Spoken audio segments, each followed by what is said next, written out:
Bem-vindos ao podcast do Hospital Santa Virgínia. Hoje estamos aqui para falar sobre oftalmologia. Eu sou Ana Carolina Gervásio, sou coordenadora da oftalmologia aqui do Hospital Santa Virgínia, formada em medicina pela Faculdade de Medicina do ABC, com residência em oftalmologia na Universidade de São Paulo e subespecialidade na mesma instituição. Eu vou apresentar agora nossas colegas da equipe aqui do Hospital Santa Virgínia, a doutora Elisa Miranda e doutora Cecília de Paula Faria. Bom, eu também sou médica oftalmologista, me formei em medicina na Universidade Federal do Espírito Santo, vim para São Paulo para fazer oftalmologia, fiz a residência, a especialização em retina, a especialização em catarata na Universidade de São Paulo, lá no Hospital das Clínicas, e onde permaneço como assistente no setor de catarata do Hospital das Clínicas e também faço parte do corpo clínico aqui do Hospital Santa Virgínia. Meu nome é Cecília de Paula Faria, eu me formei na Faculdade de Medicina de Botucatu, Unesp, vim para São Paulo também para fazer residência na USP de oftalmologia, residência, e minha subespecialização em glaucoma e oftalmopediatria na USP também aqui em São Paulo. Sou médica aqui do corpo clínico do Hospital Santa Virgínia. Primeiro a gente então vai começar falando como que a prevenção das doenças oculares podem afetar a nossa qualidade de vida, Elisa. Então assim, quando a gente pensa na oftalmologia, hoje a gente lida com a visão em basicamente tudo que a gente faz. Então o tempo todo a gente está conectado a uma tela, ou então no computador.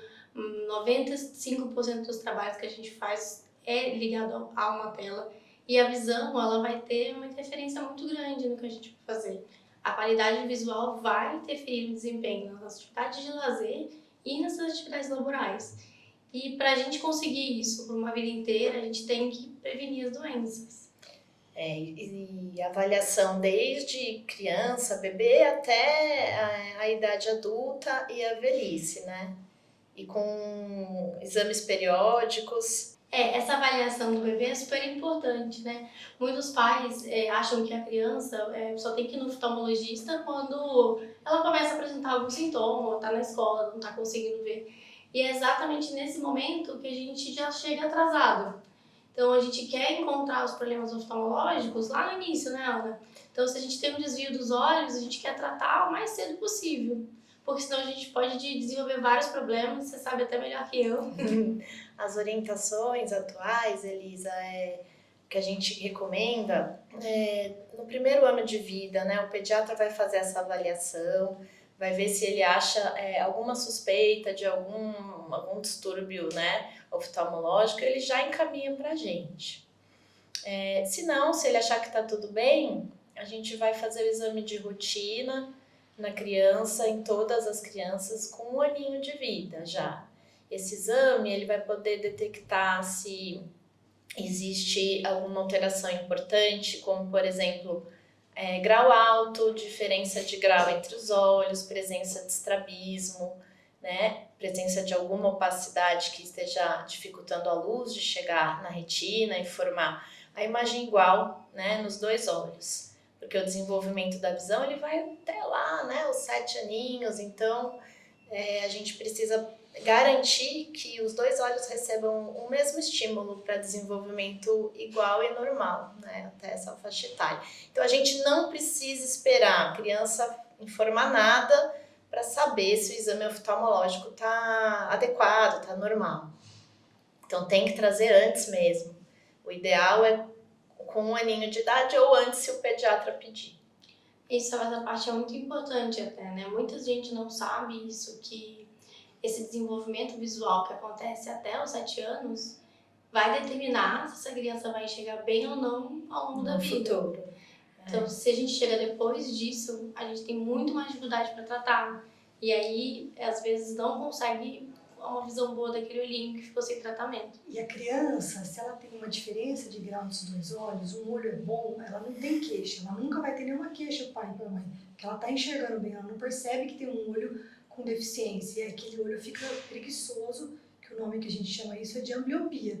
Por isso que é extremamente importante o exame de rotina oftalmológico, já no primeiro ano de vida, e depois a gente repete por volta dos 3 e 5 anos de idade, tem que ser feitos. A A maioria das vezes a gente diagnostica sem queixa na criança, a não ser quando tem estrabismo, nítido, que aí os pais conseguem perceber e trazem para a gente avaliar, né? Mas é super importante o exame de rotina para prevenção, né? Isso. Aqui no hospital a gente atende pacientes de todas as idades. Agora a gente falou um pouquinho das crianças, né? Vamos falar um pouquinho na idade jovem, adulto, como que seria essa avaliação de rotina?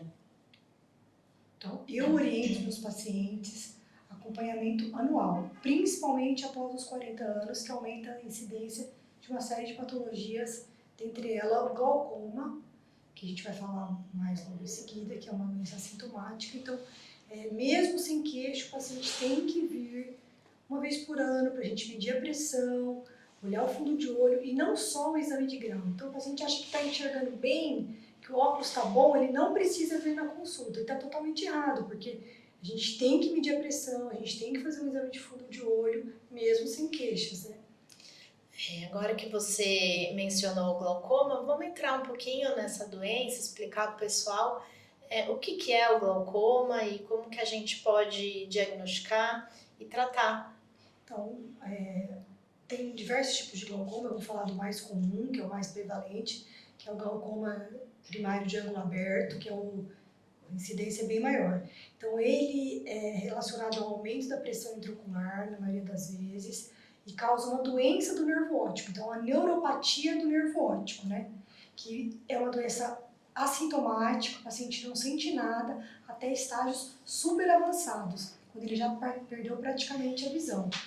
E o glaucoma é uma causa de cegueira irreversível, então o que perdeu, a gente não consegue voltar atrás. Por isso que o diagnóstico precoce é extremamente importante, porque se o paciente chega e já tem uma lesão de campo ampla, o que a gente vai fazer é estabilizar, mas o que perdeu, perdeu. Então, o diagnóstico é super importante. A incidência maior é após os 60 anos de idade, né?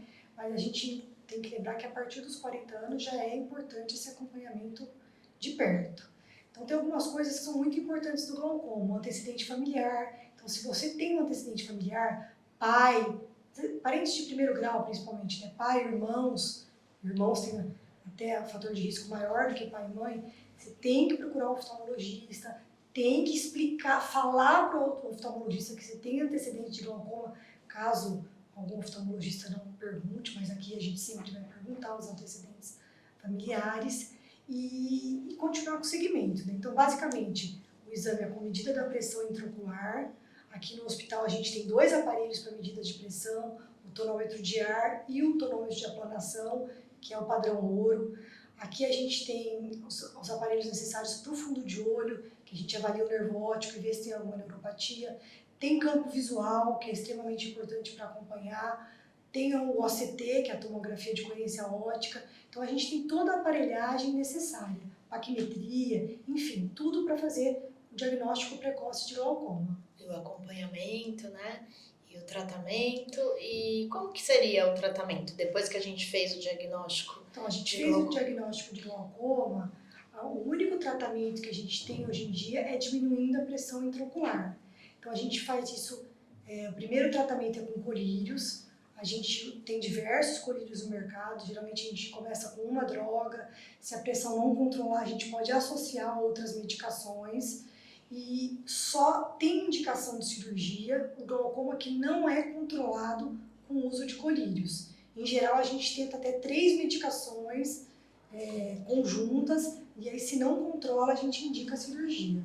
Então é um tratamento simples, que é com colírio, não é invasivo, e que salva a saúde ocular, salva a visão do paciente, né? Que a gente tem, inclusive, o laser, né? Que a gente pode fazer para ajudar em alguns tipos de glaucoma também. A gente faz aqui. Esse alerta que você falou, eu acho super importante até ressaltar. Muitos pacientes chegam no consultório e falam: passei numa consulta, tá tudo bem com o meu olho. Normalmente ele passou numa consulta que só viu o grau e não viu todos esses parâmetros que precisam ser avaliados no glaucoma. Exatamente. Pressão, fundo de olho, um exame mais profundo como a tomografia. Paquimetria, que aqui a gente tem, faz rotina praticamente todos os pacientes, né? E o paciente acha que só fazendo grau já está afastando as doenças, e não é verdade. A gente precisa ser atendido num centro que tenha esse exame completo. Sim. A gente podia falar agora um pouquinho de uma outra doença que é muito prevalente, né, entre os idosos, que é a catarata. A catarata, ela, né, vamos explicar aqui um pouquinho, é uma opacificação do cristalino, que é a nossa lente natural. Então, quando ela começa a opacificar com a idade, porque existem outros tipos de catarata também, né? Quando a gente tem a catarata por uso de algumas medicações ou traumática, tem até a catarata congênita, né? Que já nasce com o bebê, mas vamos falar da senil, que é aquela mais comum que aparece com a idade. Essa opacidade, então, quando ela estiver dando prejuízo na acuidade visual do paciente, é indicado o tratamento. Fala um pouquinho sobre isso, Elisa, para mim. O tratamento da catarata, assim, é cirúrgico. Então, muitos pacientes, eles vêm procurando alternativas, né? Você deve viver esse no consultório, querendo um colírio, um óculos, mas o tratamento não tem jeito. É cirúrgico e todo mundo vai precisar operar catarata. Eu brinco até um pouco que não chega a ser uma doença, é um desgaste natural. É uma degeneração, né? E a gente vai ter que realmente remover aquela lente que ficou opacificada com o tempo e substituir por uma lente transparente, artificial, que vai, além de corrigir o problema da transparência, ajudar também a diminuir, às vezes, um pouco do grau que o paciente apresenta antes da cirurgia. Isso. Hoje em dia a gente tem algumas lentes que até deixam o paciente bem independente de óculos, né? Sim, essas lentes dão o que a gente mais busca, né? Que é a qualidade de vida. Isso. Qual é a experiência que você tem com os pacientes que usam essas lentes? Eles gostam? Eles gostam, a maioria, grande maioria fica já sem usar óculos para longe, para perto, e às vezes diminui bem o grau, mas para uma letrinha muito pequenininha usa um grau bem pequeno e já fica super confortável. E como que é a sua rotina de cirurgias aqui no Hospital Santa Virgínia? A gente faz toda a avaliação aqui, a gente também tem os aparelhos para a medida dessa lente, né, que tem que colocar dentro do olho. Então, cada paciente tem um grau diferente nessa lente que vai lá. Então, esse exame chama-se biometria, né? A gente tem um dos melhores biômetros que existem no mercado aqui, no hospital. E se faz o cálculo individual para cada paciente, faz os outros exames complementares necessários ao pré-operatório do paciente. E temos também o facoemulsificador, né, o microscópio no centro cirúrgico.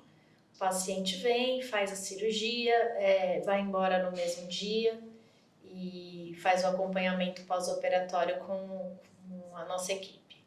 Em geral, quanto tempo depois da primeira cirurgia você já programa a cirurgia do outro olho? Eu costumo programar no mínimo 1 mês de diferença entre os olhos. E você também? Perfeito. Os cuidados pós-operatórios, os pacientes a gente orienta, né, não pegar peso, não fazer força, pingar os colírios de forma prescrita, não entrar muito em contato com mar, piscina, animais de estimação, mas em geral é bem tranquilo. Lembrando que a cirurgia de catarata, ela é útil para melhorar a visão, né, falando a importância, mas ela ajuda até o médico a fazer um melhor exame oftalmológico. Então, vamos supor, o paciente tem catarata e glaucoma. Do mesmo jeito que a catarata atrapalha em enxergar o mundo exterior, atrapalha o médico examinar a retina desse paciente com glaucoma. Então, operando a catarata, ele vai ter um segmento do glaucoma dele bem melhor, porque ele vai fazer melhor os exames que são importantes, como campimetria visual, e ajuda no médico do melhor fundo de olho, para examinar estruturas delicadas, como a mácula, o nervo óptico, né? Perfeito.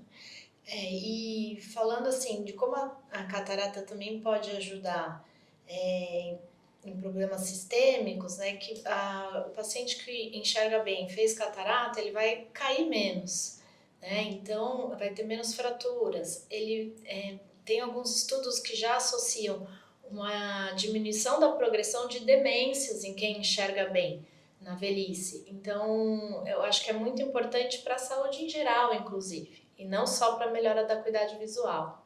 vai conseguir se cuidar melhor, vai conseguir ler o remédio que está tomando, vai conseguir usar os colírios, vai saber exatamente o colírio que vai estar pingando. Exatamente. E uma coisa importante, né? Operou a catarata também não vai ficar livre do oftalmologista. Todo o outro segmento continua, então continua o rastreio do Outra coisa importante é que a catarata não volta. Então, operou, uma vez operada a catarata, o paciente está livre disso. O máximo que pode acontecer em alguns pacientes é uma sujeirinha que se forma atrás da lente, mas aqui no hospital a gente tem um dos melhores lasers para fazer a limpeza dessa lente. Então, a única coisa que pode acontecer é que às vezes pode opacificar um pouquinho em alguns pacientes, que não são todos, mas a catarata não volta. A opacidade dessa membrana em que a lente fica apoiada, ela dá um sintoma que é parecido com a catarata. Então, muitos pacientes confundem isso com como se a catarata tivesse voltado, né? E, na verdade, não é isso que acontece, mas com um procedimento simples, você também consegue melhorar de novo a acuidade visual da pessoa com esse laser que a gente, inclusive, também faz aqui, como você falou. E a limpeza dessa lente, a gente faz uma vez, limpou a lente, rompeu essa membraninha que fica atrás da lente, o paciente ela não vai opacificar de novo, né? A degeneração macular, ela vem cada vez mais ganhando espaço no ranking que a gente não gosta, né? O ranking das doenças que mais causam cegueira. Então, a gente tinha o glaucoma como principal e hoje nos países industrializados a gente já tem a degeneração macular como a principal causa de cegueira irreversível. Então, ela é uma doença que ela vai vir junto com a evolução da pirâmide etária do Brasil, que é o envelhecimento da população. Ela é uma doença que aparece em pacientes acima de 50 anos de idade e ela tem como grande marcador a presença de umas lesões amareladas no fundo do olho, que são depósitos de material oxidativo. É como se acontecesse uma oxidação da retina com o tempo. E essa degeneração, ela tem dois grandes grupos, o grupo da seca e o da úmida. E essa diferenciação, ela é preciso ser feita, porque o tratamento também vai diferenciar bastante. Os pacientes que só tiverem a forma úmida, a gente consegue tentar controlar a progressão usando vitaminas. Vitaminas que são antioxidantes, que vão evitar esse processo de oxidação. Já os pacientes na forma úmida, o tratamento é outro. É um tratamento que envolve aplicações intravítreas e essas aplicações vão tratar as membranas de dentro do olho. Mas só voltando aqui, Elisa, então a forma seca a gente trata com as vitaminas, basicamente, e a forma úmida com injeções de antiangiogênico. Lembrando que aqui no hospital a gente faz essas injeções, né, intravítreas. Então, o paciente tem todo o tratamento realizado aqui no hospital. Sim, perfeito. Como você faz essa diferenciação entre a forma seca e úmida? O paciente precisa vir em consulta, a gente precisa avaliar a retina e precisa de um exame chamado tomografia de coerência óptica, que é bem conhecido como OCT. Esse aparelho ele consegue mostrar as camadas da retina e a gente consegue diferenciar essas duas formas. Então, é um exame que, apesar de ser uma tomografia, é um exame realizado nos centros oftalmológicos como o nosso e leva minutos e a gente consegue realmente diagnosticar e diferenciar essas doenças. Elisa, e qual a população, obviamente os idosos, né, mas é mais prevalente? Tem a questão do tabagismo relacionado, né? A idade é um fator de risco que a gente não vai conseguir controlar. Então, vai estar presente em todo mundo. Mas existe um grande fator de risco controlável, que é o tabagismo. A gente sabe que os pacientes tabagistas têm mais degeneração e têm formas mais graves da degeneração exatamente pelo estresse oxidativo. Então, os pacientes que fazem uso do tabaco, a gente recomenda fortemente suspender esse hábito, que vai ajudar a evitar não só essa doença, né, mas como várias outras pelo corpo como também. glaucoma, por exemplo, né? Que evolui pior nos pacientes tabagistas. E a alimentação, a gente, assim como as vitaminas vão ajudar, um estilo de vida melhor, com exercício físico, uma alimentação balanceada, também vai evitar o aparecimento dessa doença e também, se ela estiver presente, vai evitar a progressão. E da retinopatia diabética? Isso, até queria contar uma história que aconteceu essa semana no consultório. Então, eu atendi um paciente com um estágio bem avançado de retinopatia diabética, um estágio que hoje a gente não conseguia mais fazer nada. E quando chega nesse estágio, quando a gente tem que dar essa notícia para o paciente, A gente se sente muito frustrado como médico. Eu imagino que eu, a doutora Cecília e a doutora Ana também. E a sensação que a gente tem é que eu gostaria de ter conhecido esse paciente 10 anos antes. Porque a doença do diabetes, ela não é uma doença que acontece de um dia para o outro. O paciente percebe a visão dele ruim de um dia para o outro, mas as alterações, elas começaram 10 anos antes. Então, aquilo que eu estou vendo ali, eu sempre chamo de a última árvore queimando da floresta, eu poderia ter evitado se eu tivesse chegado antes. Por que esse paciente chegou nesse estágio? Ele nunca tinha passado no oftalmologista? É muito comum do paciente com diabetes, principalmente pacientes diabéticos tipo 2, que eles não sabem que eles têm diabetes. Então, se você não vai no médico com regularidade, se você não pede exames de sangue, se você não passa na avaliação, você não descobre a doença. Então, aquilo está acontecendo no seu corpo literalmente sem você enxergar. De forma silenciosa. E quando ela chega a dar o sintoma, a gente tem muita dificuldade em reverter. E principalmente se mesmo com sintoma o paciente demora para chegar.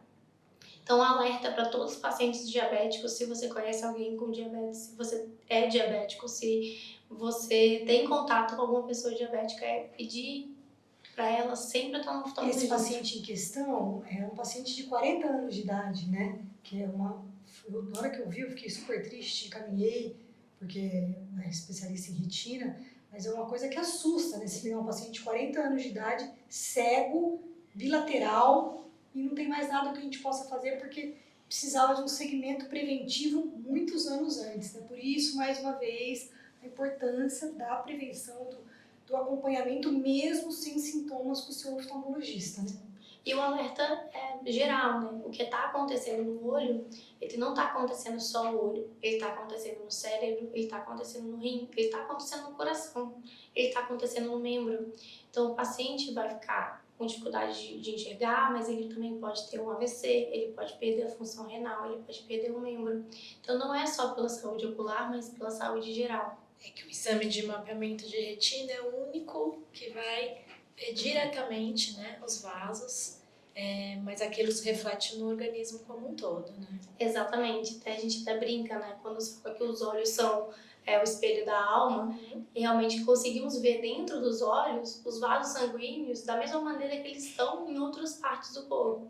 E isso é um privilégio da oftalmologia, e quando a gente encontra essas alterações, a gente até manda para um colega clínico e já diz, olha, a gente precisa tratar melhor esse paciente, porque os vasos não estão bons. E isso pode mudar totalmente a vida desse paciente específico. E o prognóstico dessa doença, né? Isso acontece também na hipertensão arterial sistêmica, né, Elisa? Sim, a pressão do corpo muito alta deixa os vasos muito finos dentro do olho. E principalmente se o paciente já tem uma pressão do olho alta, como no glaucoma, a gente vai prejudicar muito a chegada desse sangue no olho. Sem sangue, a gente sabe, nenhum órgão funciona. Então o olho vai sentir esses efeitos da falta de sangue. Em alguns casos a gente consegue reverter, em outros não.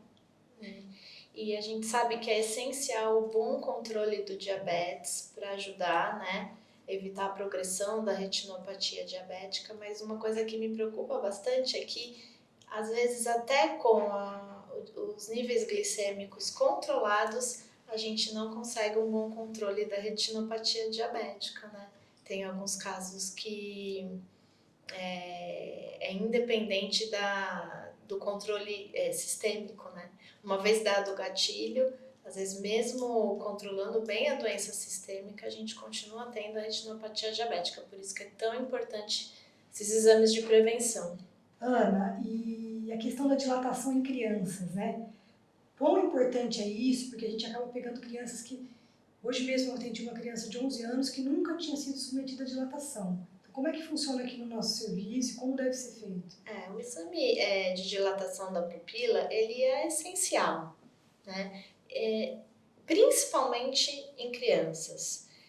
Você só vai conseguir realmente ter certeza da refração, que é o grau, né, da criança, com a dilatação da pupila. E além disso, também você só vai conseguir ver a retina, se tem opacidades de meios com a dilatação da pupila na criança. Então, o exame de um bebê de 1 ano sem dilatação é praticamente nada, né? O que que você acha? Eu acho que não tem como você fazer, olhar a retina de uma criança sem dilatação, é impossível, né? Eu nem entendo quando eu pego crianças que nunca foram dilatadas. Aqui no nosso serviço, toda criança vai ser submetida à dilatação. Então a mãe já tem que vir até preparada, que é um exame um pouquinho mais demorado, que tem que pingar as gotinhas, a gente espera um tempo para o colírio fazer efeito e depois continuar o exame. Tem né? muitos pais que ficam receosos, né? Mas é uma coisa que é muito segura. E assim, só assim que a gente consegue fazer um exame adequado. Exato. E tem diferença do grau sem dilatar e com dilatação? Sim, existe diferença porque o colírio ele age quimicamente numa musculatura de dentro do olho que a gente faz a acomodação, né? Então, quando você dilata, você paralisa a acomodação e você acha o grau real, né? Sem essa influência da acomodação. Então, o grau ele pode variar muito, né? Com a dilatação e sem a dilatação. Inclusive, os adultos jovens que usam muito celular, muito visão de perto, o grau ele pode dar muito diferente, com ou sem a dilatação da pupila, porque eles estão acostumados a usar muito o poder de acomodação. E aí você, se não dilata, muitas vezes você pode acabar prescrevendo um óculos aí que às vezes nem era necessário. Perfeito. Uma dúvida que os pais ficam bastante é em questão do todo grau que a gente encontra, né? A gente sabe, né, que nem todo grau que a gente encontra na criança, a gente é obrigado a prescrever isso no óculos. Mas os pais ficam muito receosos com isso. Você consegue explicar um pouquinho mais pra gente? Porque a criança pequena, ela tem hipermetropia fisiológica. Então, se você faz o exame e você acha um baixo grau de hipermetropia, isso é fisiológico e é até bom, porque o olhinho crescendo, né, ele vai se emetropizando, que a gente chama. Ele vai diminuindo o grau e ficando sem necessidade de óculos, né? Então, um baixo grau de hipermetropia, ele é o que a gente quer achar e o esperado para uma criança pequena. Então, se a gente examina e acha isso, a gente não tem que prescrever, né, esse óculos. Então, existem alguns parâmetros que a gente avalia de astigmatismo, miopia, hipermetropia, que é relacionado com a faixa etária, para decidir se é necessário a prescrição daquele óculos ou não. Né? Mas quando é necessário, tem que usar, né? Tem bebês de 4 meses que tem que usar óculos e usando a visão vai se desenvolver melhor. E Cecília, sobre a miopia nas crianças, como que é o acompanhamento? Como que você costuma fazer? A miopia na criança não é normal. A criança ela tem que nascer hipermétrope para acontecer esse processo de metropização que a doutora Ana falou, que é nada mais nada menos que tender a zero, para ter como se fosse ter 0 graus na idade adulta. Se a criança desenvolve a miopia em idade precoce, 4, 5 anos, a gente tem que fazer um acompanhamento de perto, tem que fazer alguns exames complementares, como a biometria, para ver o comprimento desse olho, a velocidade de crescimento do grau. E hoje em dia a gente tem tratamentos para desacelerar a velocidade de progressão do grau. Então a gente não é que não vai crescer a miopia, mas ela vai crescer numa velocidade bem menor, que é o uso de colírio de atropina e os óculos com lentes especiais que também desaceleram a progressão de miopia. Então a gente consegue brecar. E qual a importância de brecar a miopia e evitar que a criança tenha uma miopia alta? É porque a gente sabe que a alta miopia ela é relacionada a outras patologias sérias no olho, como glaucoma, descolamento de retina. Então quando a gente previne um grau alto, a gente previne doenças sérias no olho que podem até levar a cegueira. Né? Não é só a questão de usar um óculos mais grosso, forte. mais fino, né? Então a questão é que você está evitando uma doença grave do olho, né? Então é muito importante. Esse é um grande mito dos pacientes de acharem que a miopia é um grau do olho. Principalmente os pacientes que já fizeram algum tipo de cirurgia para correção da miopia. Acha que operou tá livre, né, da miopia. A miopia, a cirurgia, vai te livrar dos óculos, mas o olho continua sendo um olho comprido E o que você falou, a gente tem muito mais chance de ter degeneração macular relacionada à miopia e também uma doença que é o nosso terror da oftalmologia, que é o descolamento de retina.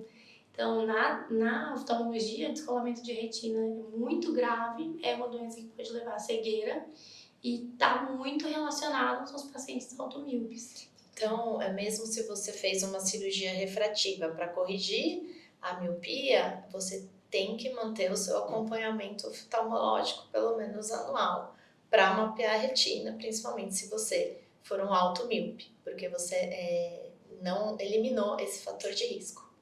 E quando a gente fala em automíope, são pessoas que têm um grau maior do que 6 ou que tem esse comprimento do olho maior que 26, isso a gente só sabe quando a gente faz o exame mesmo. E a gente tem esse exame aqui no hospital também, que a gente pode fazer em crianças, adultos jovens pós-refrativa, para seguir esse comprimento axial do olho, né? Que é o comprimento total do olho. Acho que a gente deu um panorama geral, né, sobre as questões mais frequentes aí da oftalmologia geral. Eu acho que a gente podia fechar dando algumas dicas práticas para os pacientes, simples, né, de como manter a saúde ocular.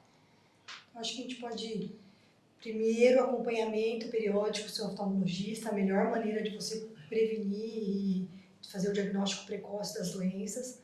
Outra coisa é diminuir a exposição às telas o máximo possível, porque a gente sabe que quando a gente fica nas telas, a gente pisca menos, o olho resseca, então tem queixa de olho seco. O oftalmologista, com seu segmento, né, anual no oftalmologista, ele pode prescrever lágrimas artificiais que vão proteger a sua saúde ocular, mas aí precisa ser examinado para ver qual que é a melhor lágrima para você. Acho que a higiene ocular, que a gente orienta quase todos os pacientes aqui em São Paulo, uma cidade tão poluída. Não coçar os olhos. Não coçar os olhos, isso aí é proibido coçar os olhos, né? E principalmente as crianças evitar telas, né? Porque já a gente sabe a associação disso com a progressão de miopia, né? Exato. Acho que cada fase da vida vão ter as suas orientações e os seus riscos. Assim como na infância o risco do desenvolvimento, na vida adulta o risco do glaucoma, na fase dos idosos o risco da degeneração. Então, para a gente ter realmente uma saúde ocular e uma saúde sistêmica, precisamos manter a regularidade com o oftalmologista, porque cada fase vão ter suas orientações. Então, mantenha sempre as consultas em dia. Exatamente. E lembrando que aqui a gente atende todas as idades, porque alguns serviços oftalmológicos só atendem adulto, aqui a gente atende desde que o bebê nasceu até o paciente mais idoso que for necessário uma consulta oftalmológica. Então, muito obrigada pela presença, tá bom? Obrigada pelo convite, Ana. Eu acho que a gente falou bastante coisa sobre a saúde ocular, formas de prevenção. E se você gostou do nosso podcast, deixe um like, deixe um comentário e até a próxima!